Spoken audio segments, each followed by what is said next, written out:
I am standing on the sidewalk in front of our rented Greystone in East Aurora, the lake wind slapping my cheeks like I owe it money.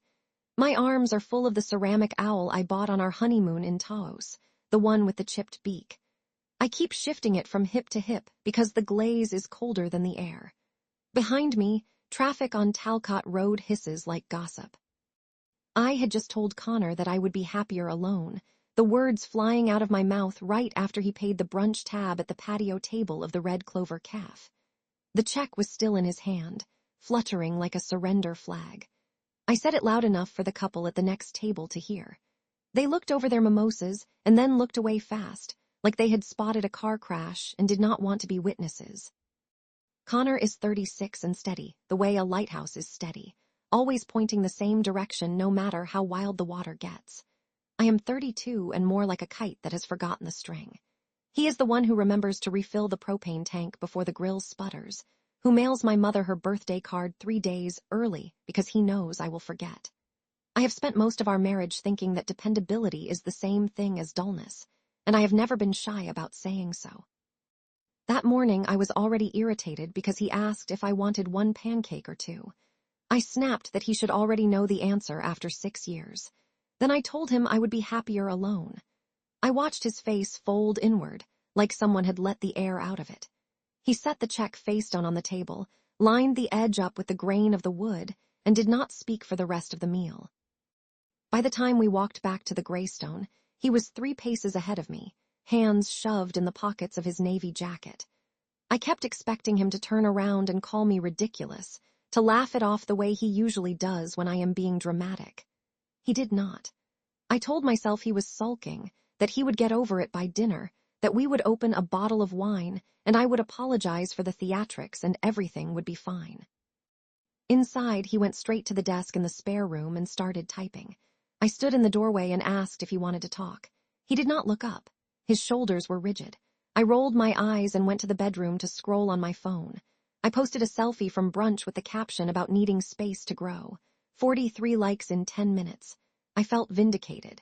That night he slept on the couch without a word. I told myself he was being childish. In the dark I thought, he will come crawling back by morning and I will be gracious. I will let him because that is the kind of generous person I am. I wake to the sound of drawers opening and closing. It is 7:15. I pad into the hallway and see Connor carrying a cardboard box toward the front door. His jaw is set like concrete. He's wearing the same clothes from yesterday. I block the doorway. Where are you going with that? Work. Work does not need your old college sweatshirts. They are not yours. He steps around me. The box brushes my hip deliberate like a punctuation mark.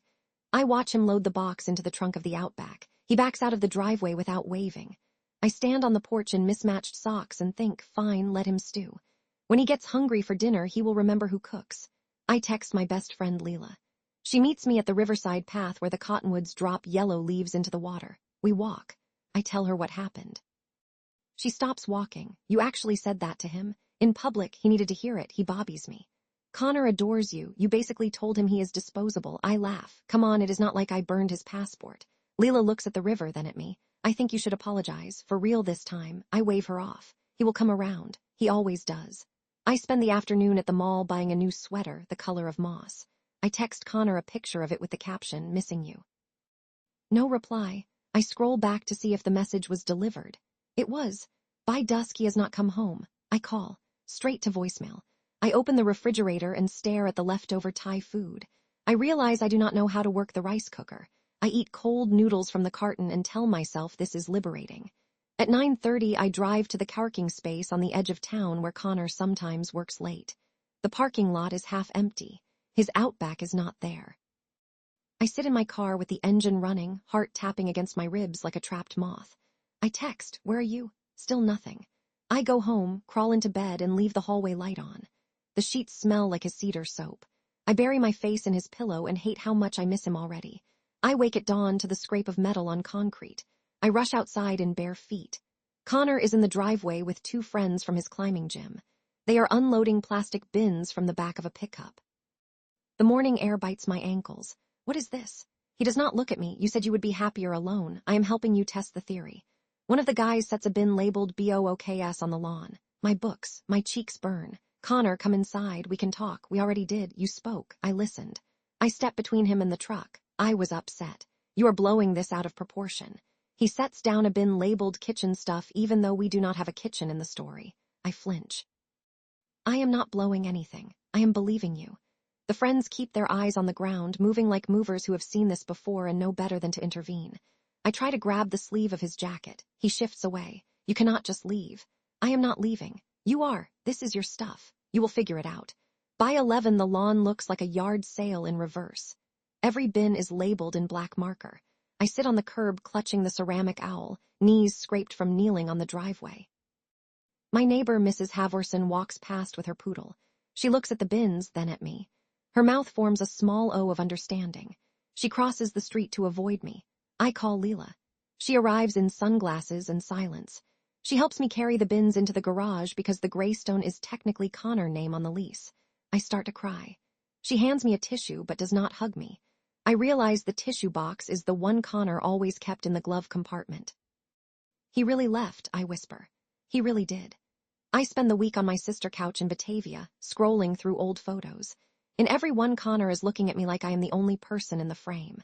I text him an apology, long and rambling, ending with, "I was wrong, please come home." He replies, "I wish you peace." Then nothing. I delete the thread because it hurts to see the blue bubble sitting there unanswered. I hear through mutual friends that he moved into a studio above the bike shop downtown. Someone posts a picture of him at trivia night, smiling like a man who has remembered how to breathe. I zoom in on his face. There is no trace of the hollow look he wore the morning I told him I would be happier alone. I go back to the Greystone to pick up the last of my mail. The new tenant, a woman with purple streaks in her hair, hands me an envelope addressed in Connor's handwriting. Inside is the key to the safety deposit box and a note. It says, "I have closed the joint account." "The owl is yours."